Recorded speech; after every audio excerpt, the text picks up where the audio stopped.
오늘은 물 길러온 여인이라는 제목으로 요한복음 4장 1절부터 9절까지 제가 한 절, 여러분들이 한 절 함께 교독하겠습니다. 1절부터 봉독합니다. 예수께서 제자를 삼고 세례를 베푸시는 것이 요한보다 많다 하는 말을 바리새인들이 들은 줄을 주께서 아신지라.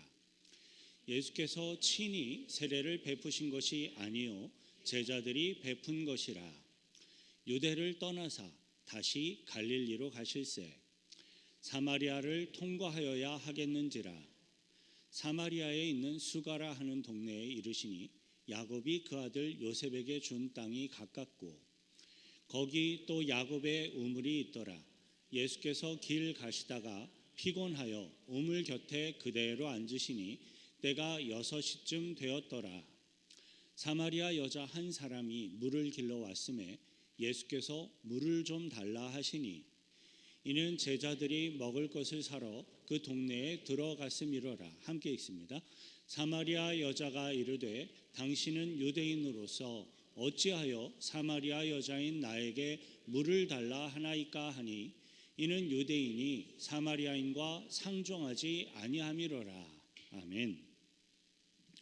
우리들이 살펴보고 있는 요한복음서에는 예수님께서 영적인 구원의 진리를 1대1로 개인적으로 이렇게 가르쳐 주신 사람들이 몇 명 등장하고 있습니다. 그 중에 당시에 이스라엘 사람들에게 가장 대표적으로 잘 알려져 있었던 인물은 단연코 니고데모입니다.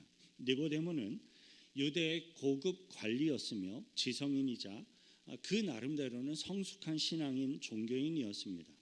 그는 밤에 예수님께 찾아와서 거듭남, 구원받는 것에 대한 말씀을 들었습니다. 예수님은 니고데모에게 물과 성령으로 거듭나야 하나님의 나라에 들어갈 수 있다라고 말씀해 주셨어요.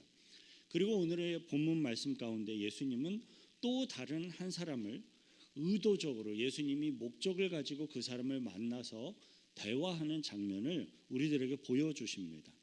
그런데 이 사람은요, 이 니고데모와 정반대의 상황 그리고 정반대의 환경에 속해 있는 사람이라고 이야기할 수 있어요.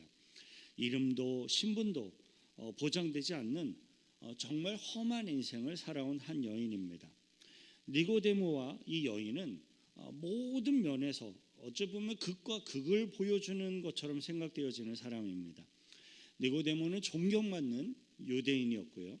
반면 오늘 본문에 등장하는 이 여인은 멸시받고 천대받는 이방인으로 취급받는 사마리아인이었습니다. 액츄얼리 이방인이라고 하기에는 조금 모호한 관계가 있는데 나중에 좀 설명을 드릴게요. 종교적으로 니고데모가 존경받는 바리새인이었다면 이 여인은 종교적으로 멸시를 당하는 사람입니다. 그리고 이 여인은 신앙을 갖고 있지도 않습니다. 니고데모는 정치적으로 사회적으로 영향력 있는 관료였고 당당한 사람이었습니다. 반면에 오늘 본문에 등장하는 이 사마리아 여인은 자신을 이렇게 떳떳하게 내놓을 수조차 없는 그렇게 부끄럽게 느끼고 있는 사람이었습니다. 그리고 그 당시 니고데모는요 많은 특권을 받아서 누리는 사람이었고 이 사마리아 여인은 그 당시에 많은 유대 지역에 살고 있는 여자들 중에서도 유난히 더 인정을 받지 못하는 삶을 살아왔던 그러한 여인이었습니다. 니고데모는 밤에 스스로 예수님을 찾아올 만큼 용기도 있었고 또 영적인 갈급함도 있었습니다. 그런데 이 사마리아 여인은 대낮에 물을 길러 우물에 왔다가 예수님을 만난 사람이었습니다. 여러분 중동 지역에 한낮에 해가 많이 뜨겁기 때문에 대부분의 여인들은 뜨거운 태양볕을 피해서 즉 대낮을 피해서 아침 일찍 또는 해가 질 무렵쯤에 물을 길러 오는 것이 가장 일반적인 모습이었습니다.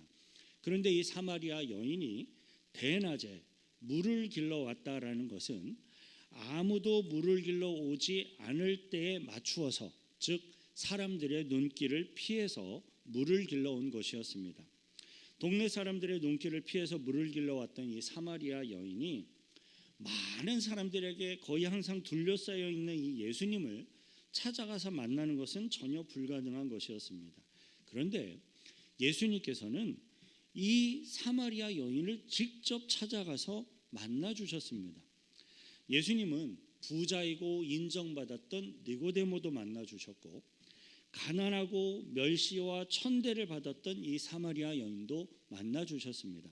그렇습니다. 예수님은 부자이든지 가난한 자이든지 상관없이 우리 모든 사람에게 다 필요한 분이시고, 또 예수님은 모두 다 만나 주시는 사랑과 긍휼의 구원자이십니다. 그런데 이 두 사람과 예수님의 만남을 통해서 우리들이 발견할 수 있는 것이 있습니다. 그것은 우리 예수님이 사람을 만나 주실 때 어떤 획일적이고 일반적인 그러한 방식이 아니라 각 개인의 형편과 상황에 예수님이 맞추어서 만나 주셨구나라는 것입니다.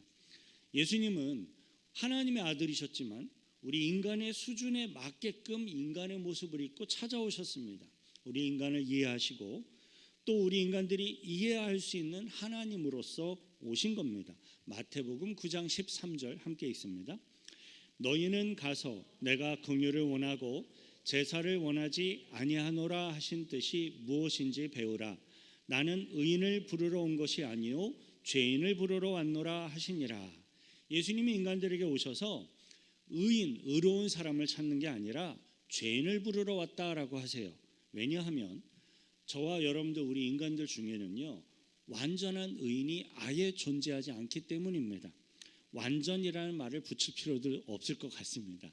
의인이 우리 인간들에게는 존재하지 않습니다. 또 마가복음 10장 45절 함께 읽겠습니다. 인자가 온 것은 섬김을 받으려 함이 아니라 도리어 섬기려 하고 자기 목숨을 많은 사람의 대속물로 주려 함이니라. 대부분의 사람들은요, 섬김을 받기를 좋아하죠. 인정받기를 좋아합니다. 그러나 예수님은 섬김을 받기 위해서 기다리고 있는 분이 아니라 도움이 필요한 사람, 구원이 필요한 사람들을 직접 찾아다니시면서 그들을 만나 주셨습니다. 또 예수님의 수준으로, 하나님의 수준으로 찾아가신 게 아니라 그 사람들의 수준에 맞추어서 예수님이 그들을 만나 주셨습니다. 누가복음 19장 10절에서는요, 잃어버린 자를 찾아오셨다라고 말씀하세요. 함께 읽겠습니다. 인자가 온 것은 잃어버린 자를 찾아 구원하려 함이니라. 네, 여기서 잃어버린 자라는 말은요, 죄악에 무너져서 어느 누구도 기억해 주지 않는 사람들로서 심판을 기다리고 있는 세상의 죄악의 죽음의 상태에 머물러 있는 사람들을 가리키는 표현이라고 할 수 있습니다. 그런데 우리 예수님께서는 그 잃어버린 자의 영혼을 찾아서 그 사람들을 만나려고 이 땅에 찾아오신 겁니다. 이렇게 죄인을 부르러 오신 예수님, 섬기고 대속물로 주려고 찾아오신 예수님, 잃어버린 자를 찾아서 구원하러 오신 예수님, 이러한 예수님의 목적을 한마디로 잘 표현한 성경 구절이 있어요. 요한복음 10장 10절 함께 읽겠습니다. 도둑이 오는 것은 도둑질하고 죽이고 멸망시키려는 것뿐이요 내가 온 것은 양으로 생명을 얻게 하고 더 풍성히 얻게 하려는 것이라. 내가 온 것은 양으로 생명을 얻게 하고 더 풍성히 얻게 하려는 것이라. 예수 그리스도께서는 이 마음이 메마른 땅과 같은 사람들과 또 소망을 잃어버린 사람들에게 생명을 얻게 하려 오셨다라는 겁니다. 예수님께서는 언제나 잃어버린 사람, 잊혀진 사람, 소외된 영혼을 위해 자신의 생명을 다 쏟으셨고, 또 인간의 몸으로 하나님의 신분을 포기하시고 인간과 동일한 모습으로 내려오셨고 그분의 삶 전체를 우리들에게 주셨습니다. 그리고 예수님은 사람들을 만날 때마다 그 사람의 처지와 형편을 알고 계셨어요. 그래서 정확하게 그 사람의 처지와 형편에 맞춰주실 수가 있었어요. 유대 나라의 관료이자 지성인이었던 니고데모를 만났을 때는요, 거듭나라라고 당당하게 요구하셨습니다. 그러나 수가 마을에 이 사마리아 여인을 만나서는요, 아무것도 요구하시지 않았습니다. 오히려 내가 너에게 영원히 목마르지 않는 생명수를 주고 싶다라고 말씀하십니다. 예수님이 바리새인들과 사두개인들을 만나서는 화 있을진저 너희가 이렇게 살면 저주를 받는다라고 예수님은 그들에게 진노의 심판을 경고하셨습니다. 그리고 예수님이 부자 청년을 만났을 때에는요, 너의 재산을 다 팔아 가난한 자에게 주어라 라고 말씀하십니다. 간음하다가 현장에 붙잡힌 여인에게는요, 예수님이 간음의 이유를 물은 게 아니시고 가라, 내가 너를 용서한다, 다시는 죄를 범하지 말라라고 위로하며 그를 격려하십니다. 예수 그리스도는 이렇게 모든 사람의 형편, 모든 사람의 상황, 그 사람의 심령의 상태를 너무나도 잘 아시고 그 사람에게 꼭 필요한 말씀을 해주시는 분이세요. 모든 사람에게 똑같은 것을 적용하고 똑같은 것을 요구하시지 않았습니다. 그 사람의 필요대로 위로하고 격려하고 축복하시며 구원의 복음을 주십니다. 우리가 예수님으로부터 배워야 할 부분이 여기에 있습니다. 세상의 일반적인 많은 사람들은요, 다 자기의 수준에서 다른 사람에게 요구를 합니다. 자기가 생각하고 있는 그 레벨에서 다른 사람에게 요구를 합니다. 그러나 복음이라는 것은 내가 아니라 상대편의 수준에 맞추어서 찾아가며 그 수준에 맞추어서 예수 그리스도의 생명의 복음을 전달하는 겁니다. 유대인에게는 유대인처럼, 헬라인들에게는 헬라인처럼 하는 겁니다. 중요한 것은 그 사람의 신분이나 인종이나 지위나 상황이 아니라 그 사람의 영혼입니다. 그 사람의 영혼이 구원받기 위해 다른 모든 것들을 최대한 맞춰주며 배려하는 것이죠. 예수님께서는 우리들의 신분만큼, 인간만큼 낮아지셔서 우리 인간들의 친구이자 위로자가 되어주셨습니다. 오늘 본문 중에 예수님이 사마리아 수가 여인을 만나게 되는 이 전후 문맥의 상황을 살펴보면 예수님은 역시 사람들을 배려하시는 분이시구나라는 것을 다시 한번 깨닫게 됩니다. 오늘의 본문 1절부터 4절 천천히 함께 읽습니다. 예수께서 제자를 삼고 세례를 베푸시는 것이 요한보다 많다 하는 말을 바리새인들이 들은 줄을 주께서 아신지라.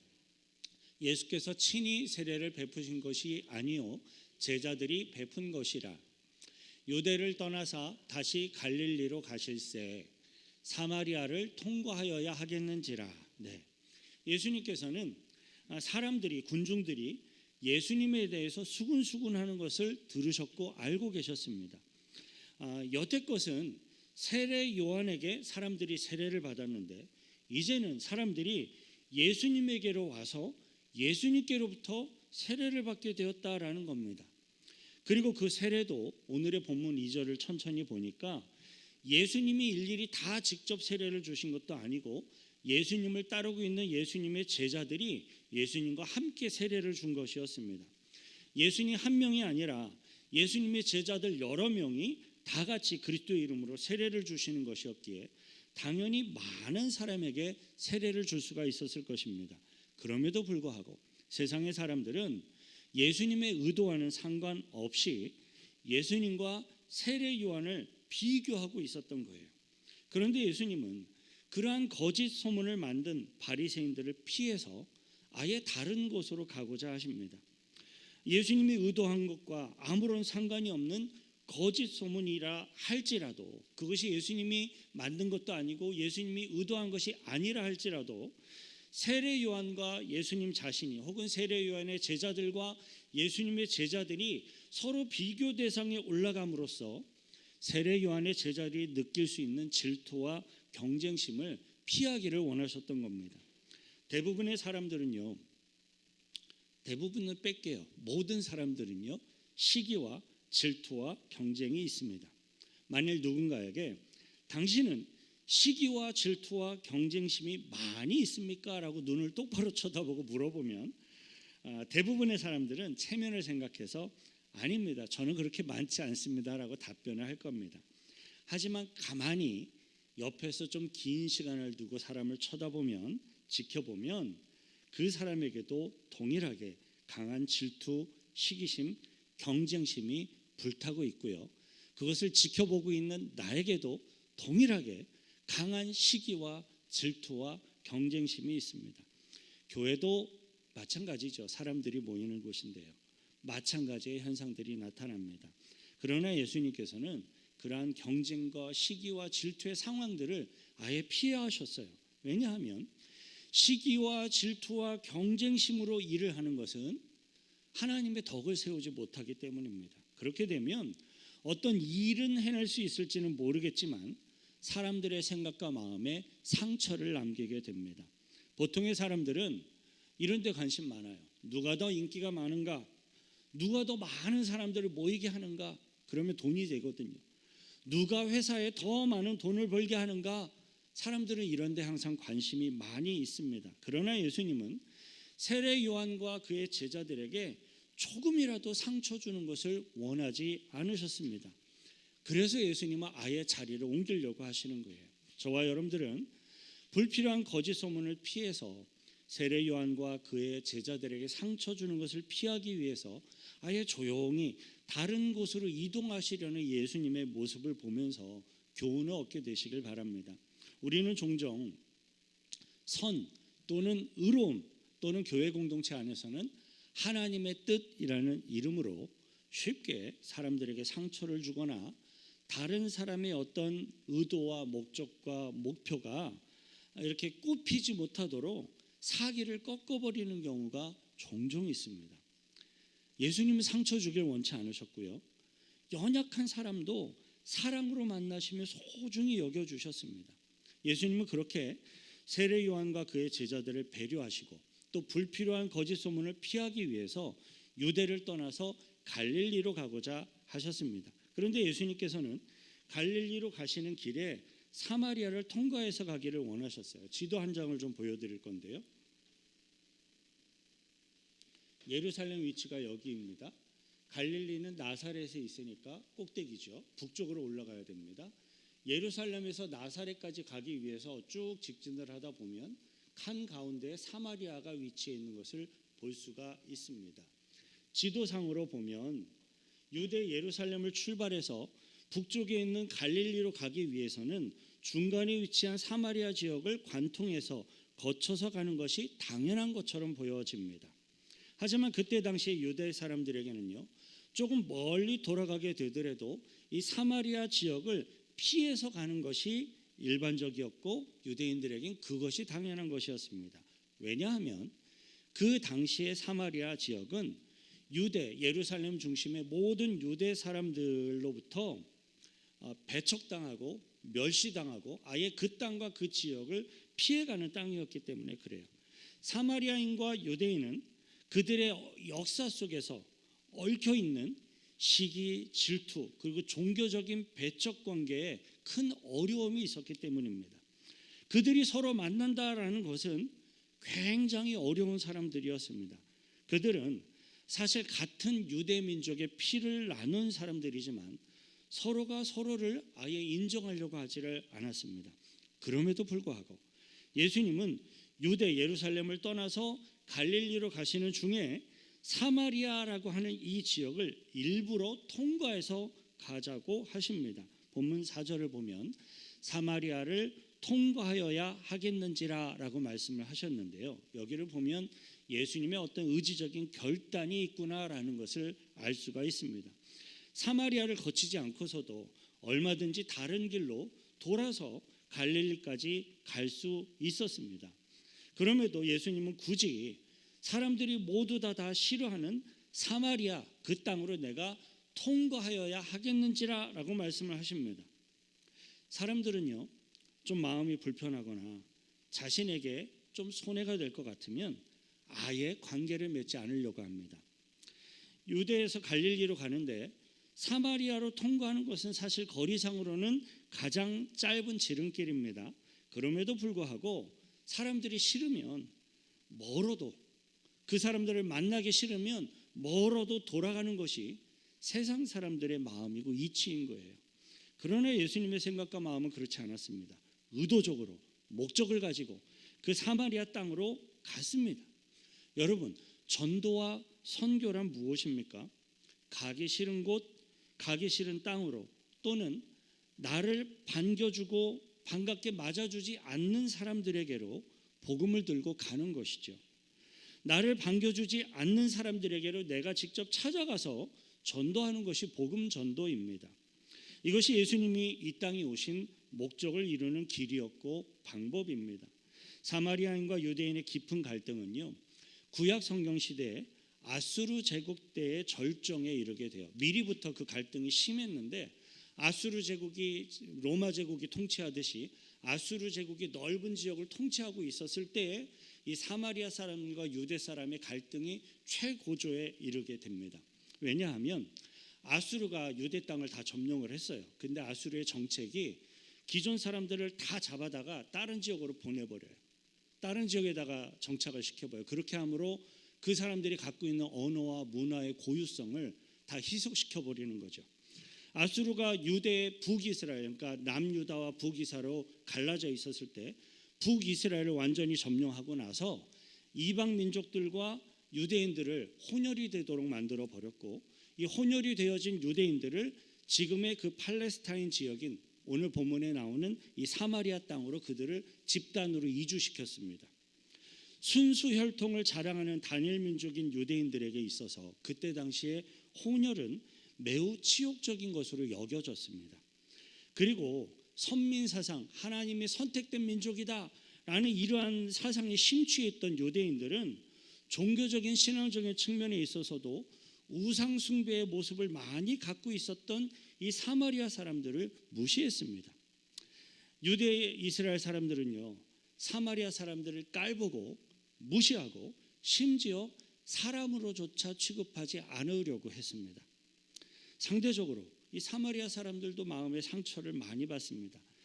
사마리아에는 이 혈통이 유대 민족과 이방 민족이 섞인 혈통의 문제뿐만이 아니라 이방 종교와 문화와 풍습이 함께 들어와 있었습니다. 그래서 사마리아 사람들은 구약 성경의 어떤 시편이나 예언서, 이스라엘의 역사서들을 인정하지 않고 오직 모세 오경만을 받아들였습니다. 또 사마리아 사람들은 역사 가운데 들어온 그들의 삶 속에 들어온 이방의 문화를 그들 스스로 정당화하기 위해서 그들의 역사까지 왜곡했습니다. 바꾸었습니다. 그림 하나를 또 보여드릴 건데요. 본래 모든 유대 민족이 하나님께 나아가서 제사하며 예배할 수 있는 곳은 딱 한 군데였어요. 오직 법궤가 있었던 예루살렘 성전. 유대 전체 땅에서 이스라엘 민족 모든 유대에 속한 하나님을 섬기는 사람은 가서 제사할 수 있는 곳, 법궤가 있는 예루살렘 성전 딱 한 군데뿐이었습니다. 하지만 사마리아 지역의 사람들은 예배하는 장소도 예루살렘이 아니라 사마리아 지역에 위치한 아브라함과 이삭과 야곱이 예배했던 그리심산, 여기에 그리심산이라고 보이실 겁니다. 여기가 정확히 사마리아 지역이에요. 사마리아 지역에 유대의 선조들이 많은 역할들을 했던 산이 바로 그리심산입니다. 아브라함, 이삭, 야곱이 예배했던 산이기도 해요. 그 그리심산을 정통성 있는 예배의 장소로 사마리아 사람들은 고집을 했던 거예요. 당연하지 않겠습니까? 북이스라엘과 남유다가 갈라졌는데 자기 나라 백성들이 남유다로 예배하러 가는 걸 좋아하지 않겠죠. 그러니까 자기의 땅에 있는 그리심산이 정통성 있는 예배의 장소다라고 주장을 할 수밖에 없었던 겁니다. 그래서 유대인들은 혈통, 종교적인 모욕감으로 이 사마리아 사람들을 아예 인정하지 않았습니다. 그것은 그 당시에 아주 심각한 적대적인 지역 감정이었고 종교적인 배척 관계였습니다. 그것은 그 당시에 참 힘들었던 거예요. 그런데 예수님께서는 이것을 너무나도 잘 알고 계심에도 불구하고 굳이 오늘 보면 4절에 사마리아로 통과하여야 하겠는지라라고 말씀하고 계시는 겁니다. 우리는 이 9절에서 유대를 떠나서 갈릴리로 가시는 예수님, 일부러 사마리아 지역을 통과하시는 이 예수님의 마음을 깊이 묵상하며 헤아려 볼 필요가 있습니다. 그 과정에서 예수님이 사마리아 한복판에 있는 수가성에 들려서 야곱의 옛 우물이라라는 한 곳에서 이 여인을 만나게 됩니다. 그런데 수가성에 사는 성경에 이름이 등장하지 않는 이 여인은 누구든지 만나기를 꺼려하고 싫어하는 사람이었어요. 누구든지 이 여인을 만나면 사마리아 사람일지라도 자기 신분에 손해보게 되는 것처럼 느끼게 되고 혹은 자신의 품위에 손상을 입게 되는 것처럼 생각이 되는 그러한 삶을 살았던 혹은 그러한 취급을 받았던 여인이었습니다. 그런데 하나님의 아들이신 예수님은 이 여인을 만나서 귀한 사람처럼 대우해 주십니다. 본문 5절 6절 함께 읽습니다. 사마리아에 있는 수가라 하는 동네에 이르시니 야곱이 그 아들 요셉에게 준 땅이 가깝고 거기에 또 야곱의 우물이 있더라. 예수께서 길 가시다가 피곤하여 우물 곁에 그대로 앉으시니 때가 6시쯤 되었더라. 네, 사마리아에 도착하신 예수님은 피곤해서 야곱의 우물 곁에 앉으셨습니다. 본문의 때가 제6시라고 했습니다. 이것을 오늘날 우리들의 시간으로 바꾸어서 설명하면 정오 낮 12시에 해당합니다. 이때 한 여인이 물동이를 들고 나타납니다. 중동 지역에서 낮 12시의 태양은 어떡할까요? 저는 가보지는 않았지만 그 시간에는 너무 더워서 그 시간대에 별로 다니는 사람이 많지 않은 시간이라고 합니다. 물을 길러 간다면 당연히 선선한 이른 아침이나 저녁 때를 이용하는 것이 상식에 맞는 것이죠. 그런데 한 여인이 한낮에 정오에 물을 길러 물동이를 이고 왔습니다. 그곳에는 예수님과 이 여인뿐이에요. 그리고 제자들은 음식을 사러 동네에 갔습니다. 본문 7절 9절 함께 읽습니다.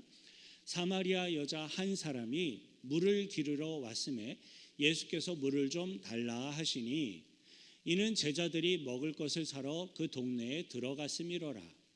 사마리아 여자가 이르되 당신은 유대인으로서 어찌하여 사마리아 여자인 나에게 물을 달라 하나이까 하니 이는 유대인이 사마리안과 상종하지 아니함이로라. 그 여인은 버림받은 여자, 표현을 좀 해본다면 인생이 목마른 여자, 삶의 의미와 희망을 잃은 여인이었습니다. 사람과 부딪힐까 봐 눈 마주치기가 싫어서 아무도 다니지 않는 정오에 고생스러워도 물을 길려고 물동이를 들고 나온 여자였습니다. 그런데 그녀를 대하는 예수님의 태도는 정중합니다. 비열하지 않고 억누르지 않고 따뜻하게 접근합니다. 사람의 중심을 보시는 예수님께서는 이미 그 여인에 대해서 다 잘 알고 계셨습니다. 그 예수님은요, 저와 여러분에 대해서도 다 잘 아십니다. 다른 사람은 속을 수 있을지 몰라도 우리 예수님은 절대로 속지 않으십니다. 그러나 이 여인은 예수님을 모르는 상황이에요. 단지 한 유대 남자가 멸시당하는, 그것도 사마리아 여자인 자신에게 말을 걸어줘서 큰 충격을 받은 그러한 상태입니다. 보통의 유대인 남자였다면 퇴하고 침을 뱉고 그 자리를 떠났을 것입니다. 그런데 예수님께서는 그 여인에게 물 한 그릇을 줄 수 있겠느냐라고 굉장히 정중하게 말을 걸어오신 거예요. 예수님은 스스로 그 여인에게 배려와 사랑으로 다가서며 은혜를 베풀어 주시고자 간절히 원하시며 나아가시는 거예요. 이러한 예수님의 배려, 예수님의 사랑, 오늘날의 모든 사람에게도 역시 마찬가지로 동일합니다. 저와 여러분들을 잠시 한번 되돌아보십시오. 우리들은 본질적으로 하나님의 아들 되신 예수님을 알아볼 수 있을 만큼의 어떤 지식이 있거나 탁월한 영적인 그런 깨우침이 있는 사람들이 우리는 아닙니다. 그리고 우리들 스스로 예수님을 찾아가서 구원을 요청할 만큼 종교적으로 도덕적으로 성숙하고 그것에 많은 열정을 가진 사람들도 아니었습니다. 물론 저와 여러분들은 만왕의 왕 되신 예수님을 상대할 만큼 높은 신분이나 지위에 있는 사람들도 결코 아닙니다.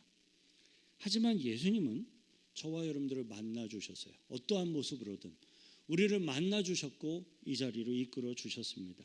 지금도 예수님은 이 한 여인에게 물 한 그릇 달라라고 요청하신 것처럼 지금도 우리들에게, 저와 여러분들에게, 아직도 주님을 알지 못하는 사람들에게 찾아와서 만나 주기를 원하고 계십니다.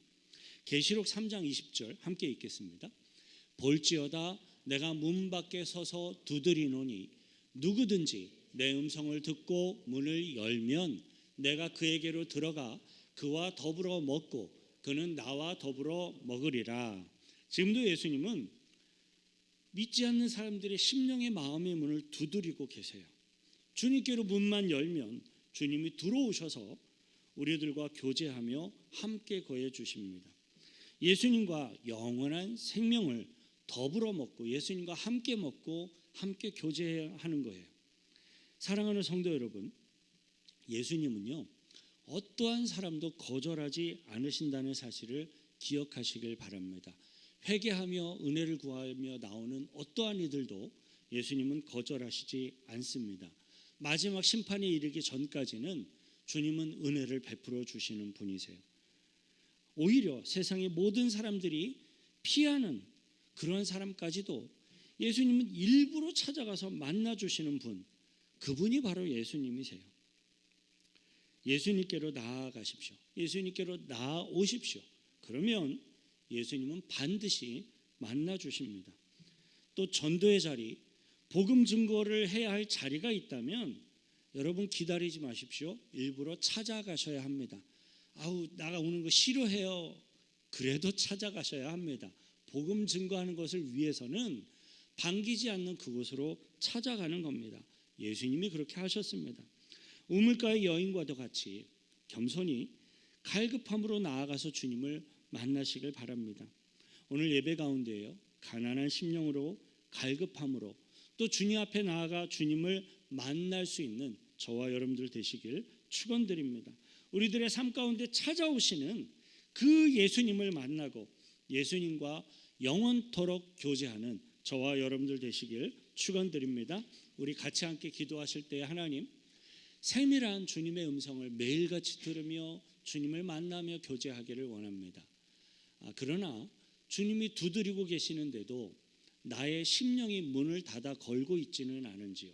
나의 욕심, 탐욕 혹은 질투, 원망, 나의 그러한 죄성이 주님의 은혜의 길을 가로막고 있지는 않은지요. 주님 불쌍히 여기시고 나를 인도해 달라고 같이 기도하십시다. 그리고 주님을 만나길 원하는, 구원받길 원하는 분이 있다면 주님께 간구해 보십시오. 찾아와 주실 것이고 만나 주실 것입니다. 같이 함께 기도하겠습니다. 거룩하신 구주의 하나님 아버지요, 사마리아 여인을 찾아오신 그 예수님의 배려와 사랑과 희생을 다시 한번 묵상합니다. 나를 위해 찾아오신 주님을 깨닫습니다. 나를 위해 문을 두드리며 기다리고 계셨던 그 주님을 다시 한번 깨닫습니다. 지금도 의의 길로 하나님의 뜻을 향하여 나아가도록 이끌어 주시기 위해서 우리들의 심령과 동행하며 나의 삶 속에 거주하기 위해서 기다리고 계시며 문을 두드리고 계시는 주님을 다시 한번 깨닫습니다. 그 주님과 동행하며 교제하며 주님의 인도함을 받는 성도의 삶을 소망하오니 주님 역사하여 주시고 이끌어 주옵소서.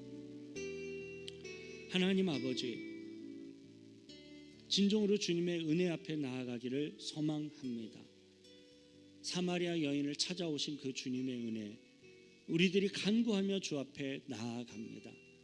진정으로 찾아와서 만나주시는 주님의 은혜를 깨닫고 주님을 만나며 주님과 교제하며 동행하는 삶을 살게 하옵소서. 또한 우리들을 향하여 복음을 증거하기를 원하고 계시는 그 주님의 뜻을 따라 나를 반겨주지 않는 그곳, 그 사람들에게도 기꺼이 찾아가며 복음을 증거하며 전도하며 그리스도의 섬김과 배려와 희생과 사랑을 몸으로 실천하며 복음 증거의 삶을 살 수 있도록 우리들을 붙들어 주시고 이끌어 주옵소서. 우리들의 모든 삶과 동행하며 주님 영광 거두어 주시옵소서. 우리를 구원하신 주 예수 그리스도의 이름으로 기도하옵나이다. 아멘. 우리들에게 찾아오신 주님께 감사의 박수로 영광 돌려드리겠습니다. 아멘.